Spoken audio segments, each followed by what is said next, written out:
Welcome back to another episode of the Art Inside the Craft podcast. I'm your host, Jeremy Glazier, and this is episode number 24. Today's episode is with an incredibly talented singer-songwriter out of Michigan named Myron Elkins. His very first full-length album, Factories, Farms, and Amphetamines, dropped February 2023 and was produced by legendary Dave Cobb and recorded at historic RCA Studio A in Nashville, Tennessee. In this interview, Myron and I talk about the making of that album, his Michigan musical roots, and what it's like as he and the band are out on the road building their fan base show by show. They've been sharing the road with bands like Blackberry Smoke, Marcus King, and most recently had a couple of songs from their new album featured on the hit show Yellowstone. Let's listen in on that interview now. But most of the music growing up was classic country music from my grandpa. I was with him a lot because my dad was a bus driver for a charter bus, and my mom was working as a nurse in a nursing home, and so I was with Papa a lot. We'd play a lot of classic country music.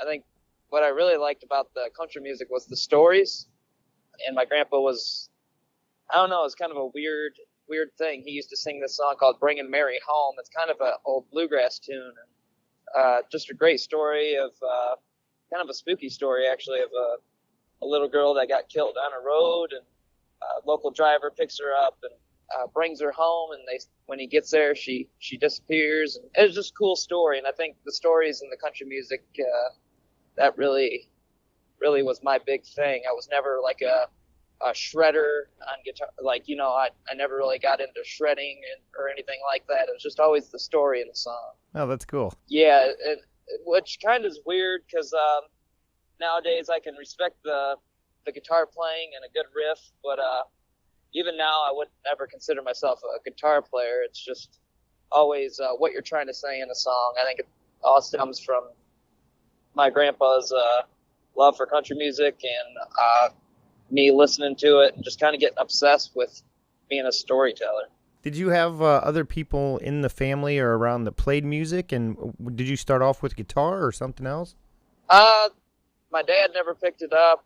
My uncle, Jason, he was really into guitar playing, Stevie Ray Vaughan, all the blues stuff. But every time I'd hear him play a guitar, I was very intimidated. I just knew, I was like, man, I'll never be able to do that. And I never really had the bug to want to do it, I guess. It was just, I guess I was more intimidated than anything. And my grandpa taught me the DGA, cowboy chords. And he still to this day, he believes anything other than that's just kind of craziness. Yeah. So 3 chords is all you need, right? Yeah. So I just really stuck with those and tried to imitate everybody I loved, all them old story songs, and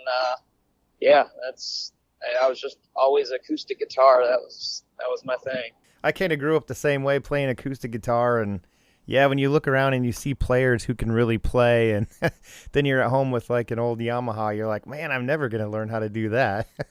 Yeah, I know, even still to this day, I picked up the electric guitar probably year and a half ago, and it's very intimidating to me.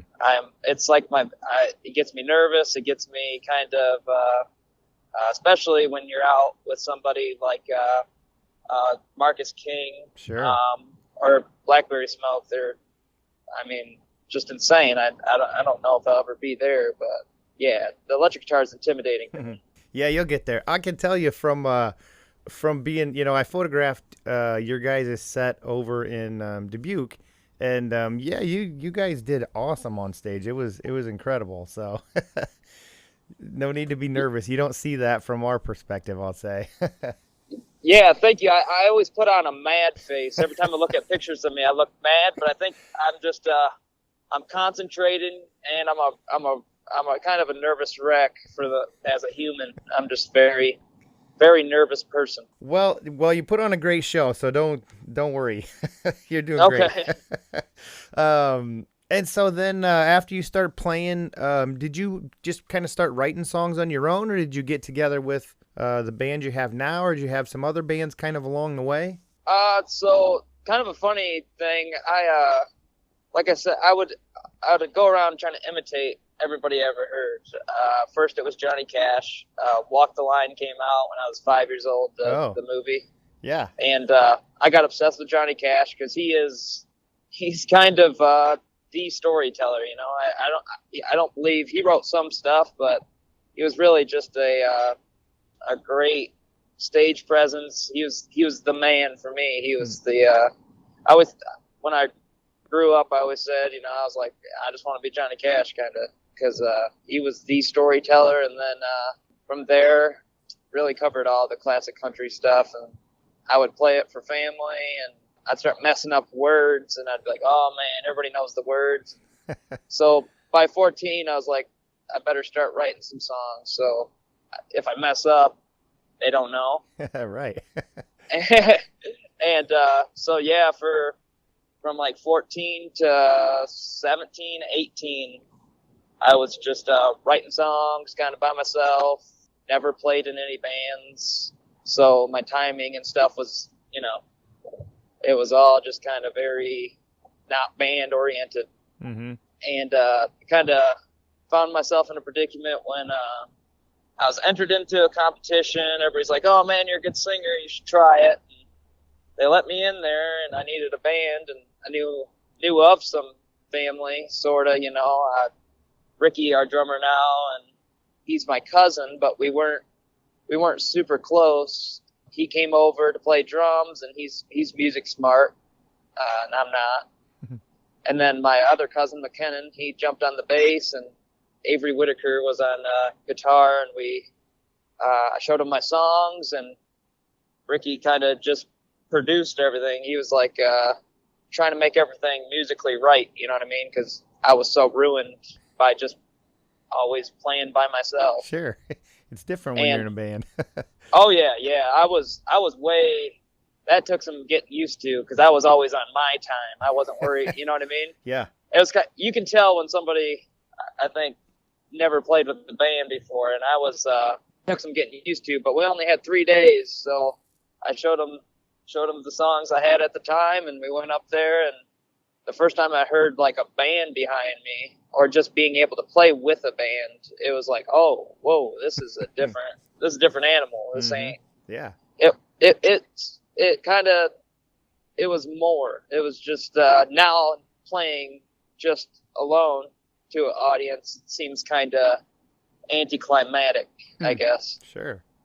So yeah, I've never really co-written when it comes to words. It's always just been, I'll have a basic idea of what I want to get across, and there has been a couple times where Caleb, the guitar player now, will have a guitar riff, or Ricky will have a guitar riff, and I'll bring it home and kind of come back with it, and Ricky will assemble it, I'd say, and we all just kind of throw parts in there as a band. But as far as the basic bones of the song, you know, it mostly just, I have an idea and we get her done. That's pretty cool, though. You could just kind of call your family and friends up and be like, hey, you got 3 days. Yeah, well, it was it was a really cool show, because it was a nice venue, kind of our hometown thing, and super competitive, which I don't think music should ever be. And after we got done with that, we didn't win. But after that, I was like, well, I never want to compete like that ever again for music. That was really weird. But to be able to be in front of a decent sized audience and make a noise louder than an acoustic guitar with, you know, people you love, that was kind of the bug. Super cool. And so I was going to ask you, I saw on your page, or at least I could only track down, that you have just one EP out. Is that right? Or you have something else out at the moment? Yep, we have the one EP out. It's called Just Another Asshole with a Guitar. That is a very stripped down kind of, during the COVID thing, we were gaining some traction before that. We were still new. And when everything shut down. It was like, whoa, that could be it, Yeah. But we kept playing, and we have a great manager, and he pretty much just told us, well, let's put something out. And we didn't really want to do a full band thing because we wanted to save it for if we ever got, if we ever got the opportunity to make an actual thing, we could save those songs for an actual producer and an actual studio and stuff. And so I just scavenged up some songs that I could see being more acoustic heavy, and we went into a house with our buddy Lane, cut the songs, and just released it just for sake for somebody to have something to listen to. So I wasn't like I wasn't super attached to the EP that came out. It's just kind of here you go, here's something. Before that, all we had was YouTube videos, and you could catch us live, but not at that time. Right. But I've grown to really appreciate some of the songs on there, and we're starting to revisit some of them, approaching them kind of sort of differently in a way that we would have more fun with them. And that's the only thing we have out right now, but we do have an album coming this May that we're really, really super happy with, and we're super excited to have our first actual wholehearted album out. Very cool. So you already have that that's already cut and done? Yeah, we recorded in May with Dave Cobb. He's a producer out of Nashville. Sure. We were giant fans of Dave, and as soon as we got the opportunity to record with him, we were all super stoked, and we had a big pile of songs from the 2 years we've been together, and we went into RCA Studio A, which was very intimidating for me, and I'm sure everybody in the band, because it's a legendary spot. Yeah, it was very historical, and or at least I can speak for myself. I just shut up and listen and show them what we had, and Dave was super understanding. We had a lot of fun, learned a lot, and it was a real treat to work with a producer so decorated and just smart, really.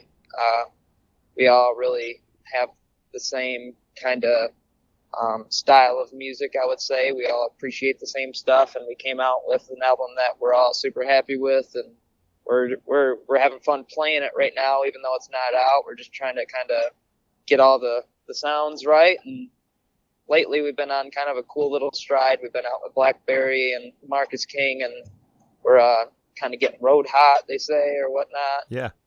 It's these songs are really fun. I think we approached the album kind of open-minded, and Dave suggested let's make a fun album, because the times are they're very dark, I guess, and just kind of not as happy. So we're gonna make a fun rockin' album, get people dancing, and that's what we did. And it's been a lot of fun to play, and we're super happy with it. That's great. You kind of already answered the question that I want to ask, but I always think it's interesting, that relationship between the musicians and like the producer, just because I think sometimes a producer has so much like back experience that they can see a lot of things that maybe the band themselves may not see. So with you saying you just kind of shut up and just listened, and were there some songs or some stuff where you maybe rearranged stuff that you guys hadn't considered or hadn't done, or was it just kind of he put everything down, he just did it in a more, I guess, formal way for you? Yeah, so a lot of what you're going to hear is the bones that we brought him. It was easy to listen to Dave because we're big fans, and everything he's ever done, we're big fans of. And I just think producers deserve a lot of praise that they don't always get. Mm-hmm. Dave definitely helped us out big time. I think there was maybe 2 scuffles while recording where we were kind of pushing back, and he was super understanding, and we compromised, and that was it. He's yeah, but I'm kind of proud of that I can say what we brought in there was very very close to what came out of there. Cool.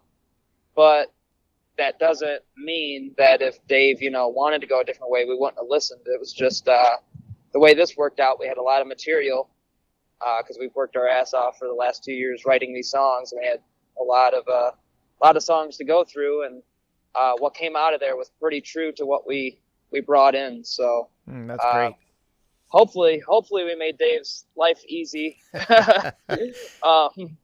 But yeah, like I said, I'm not very good on the electric guitar, and I'm sure he showed us some ways around that. I'd say without him, that would have been a little tricky. But yeah, producers, man, if you're ever listening to an album, check the producer, because they have a big fingerprint on whatever you're listening to there.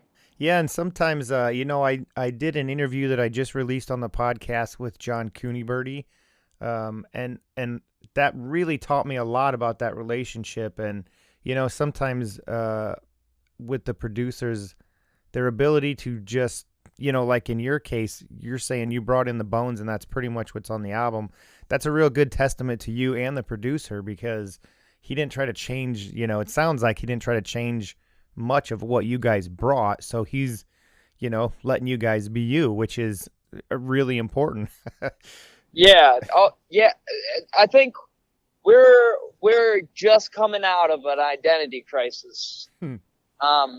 Being from Michigan, it's very, and you love, I guess, coming from the North, and you love all this blues music and Southern rock and roll music, and a lot of stuff that's kind of more, you see it coming from different places, not Kalamazoo, Michigan. It's when we got in there, he made sure that we knew that we were Yankees, that we couldn't play and explore, and and not that we were trying to do that anyway. It was just it was a good reminder to, you don't have to be Leonard Skinner, and it's cool to be different. So I think we just needed to be told that by somebody we trust and that knows more than us. And I think that helped us out a lot. It's because it's been hard, kind of, for me at least, to explain what we are. That's really interesting. And you guys are such a young band too, as far as, just playing together, and your first album just now coming out. So I feel from, as an outsider catching your show for the first time in a live setting, you guys just kind of crush it. So just, take some comfort in the fact that whatever you're doing on stage or with your music is completely working, and just keep going that way. Yeah, and that's great to hear, because last night we had a really good show. We were in Kansas City, the Uptown Theater, with Blackberry Smoke, and we had a good set, and we got a really good kind of roar from the crowd. And when we came off, instantly we're always trying to think, how could it have been better? I think, which I think is a good thing to have. And I've got this constant fear of never being able to write another song, so I'm a maniac with just writing random shit all the time. I think it's kind of a fear of sucking, or a fear of falling off and not being ready if some kind of thing pops up that goes into it. And then when you lay down at night to go to sleep, you start thinking, what are we? And that always freaks me out.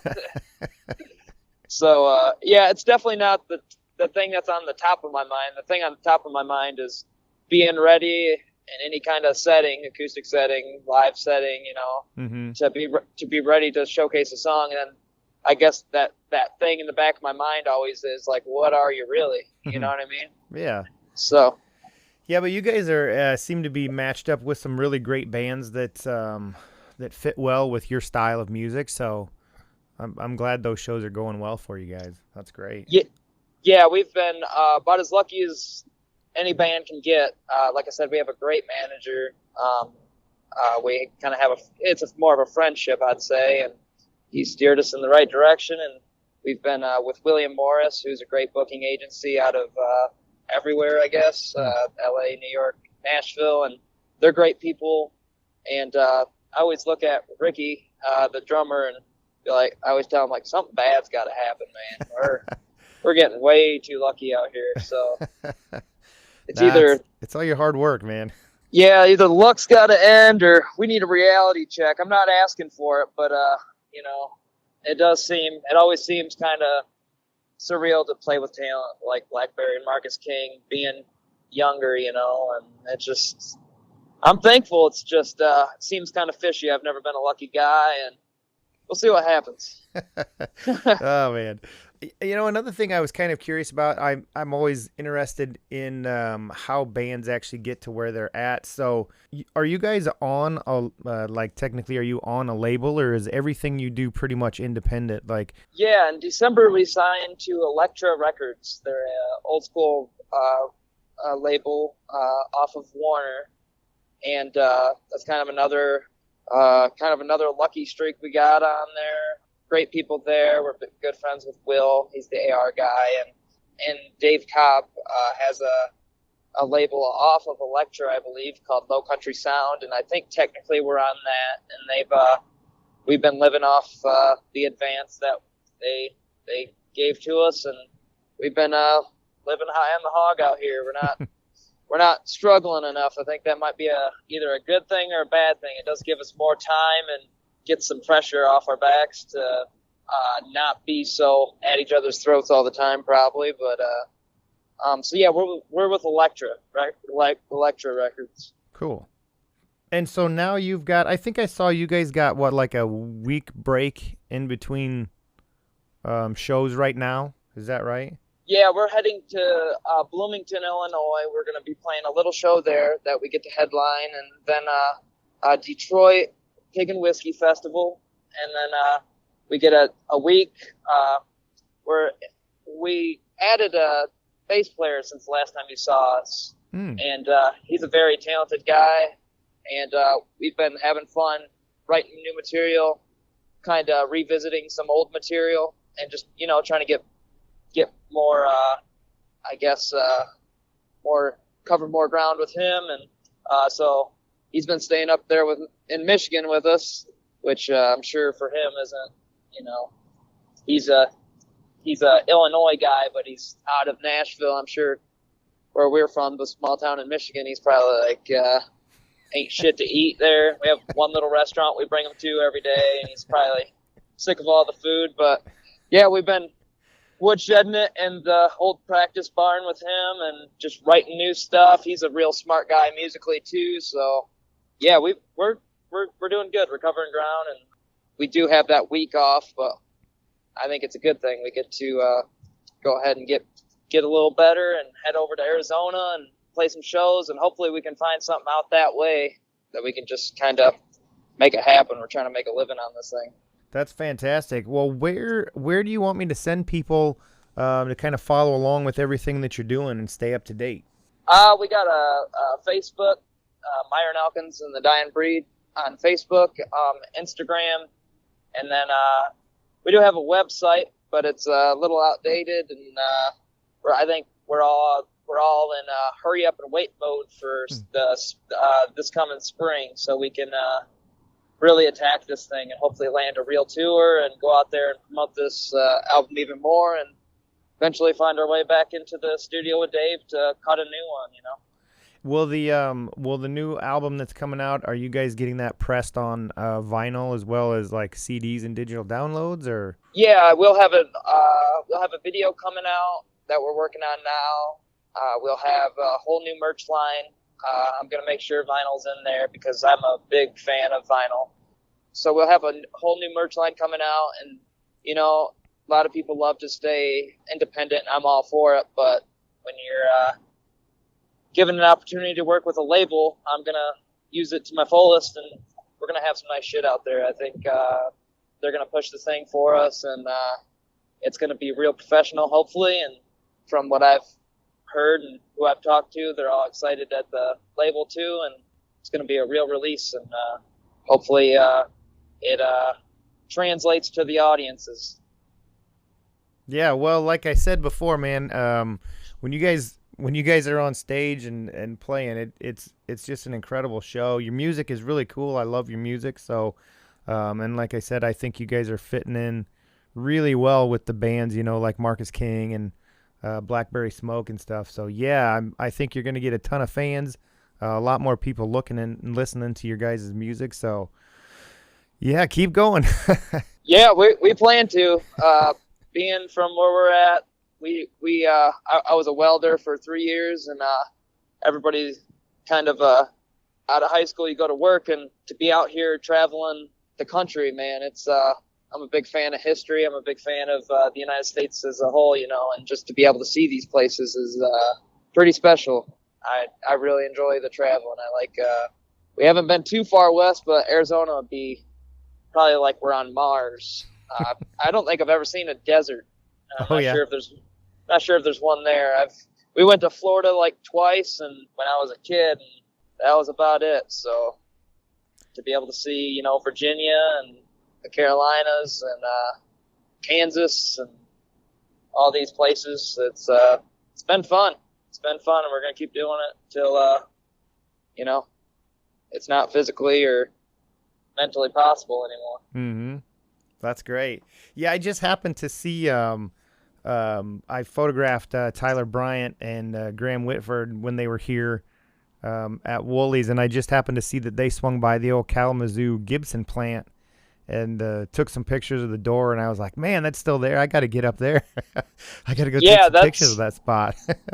Yeah, that's one of the few prides we got where we're from. I play a heritage guitar on stage with me now, and heritage, if nobody knows, it's after Gibson left in '84, it left a lot of people without jobs, a lot of luthiers that were stuck in Michigan that didn't want to make the move and uproot their families, so they all got together and started Heritage Guitar Company, and they started right back to what they were best at in that old factory. They started building heritage guitars, and after a couple lawsuits and some working outs, they found themselves a comfortable little spot in that historical building making the same old guitars Gibson was cranking out of there. So that's kind of a cool Kalamazoo.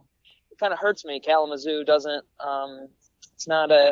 they have a lot of history there, and I don't feel they embrace it enough. It's kind of a little bit run down and worn out, but hopefully one of these years they'll kind of reestablish it. I want to send out a huge thank you to Myron for the conversation. It's been exciting to watch these guys grow and build their brand as a hard-working Detroit rock and roll country band. They are continually getting invited on more and more big-name tours, and I'm optimistic and excited for their next few years as they get more road time and more songs written. Get out there and see these guys wherever you may be and pick up an album or some merch to help keep these guys rolling on the road.